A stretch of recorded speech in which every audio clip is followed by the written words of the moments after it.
Здравствуйте, дорогие ребятки! Видя Оланы Донайорт Яс.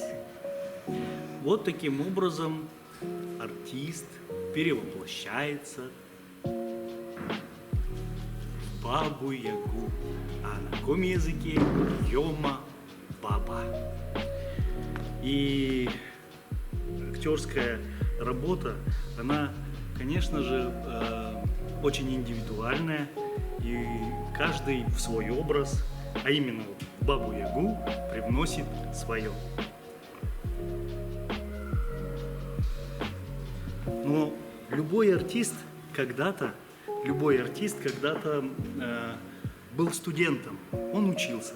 Он не сразу стал таким прямо вот опытным и матерым артистом, который знает, что да как делать.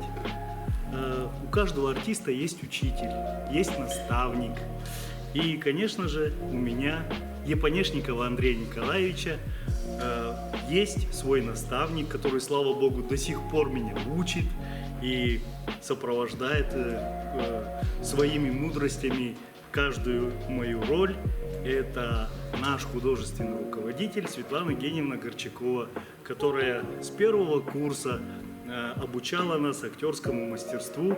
И вот уже 30 лет я на сцене и до сих пор учусь. И слава богу, что этот процесс не останавливается, он все время в движении. Ну, и за это огромная благодарность опытному, мудрому человеку. Спасибо, Светлана Евгеньевна. Вообще, наставник это не профессия, это, так скажем, образ жизни, что ли, когда у человека получается, и он сам учится и умеет учить других. И в этом плане Светлана Евгеньевна преуспела. Ну, недаром она художественный руководитель нашего Национального музыкально-драматического театра Республики Коми. И я, как ученик, желаю своему наставнику долгих лет, крепкого здоровья и успешных творческих проектов, а также новых студентов и новых учеников.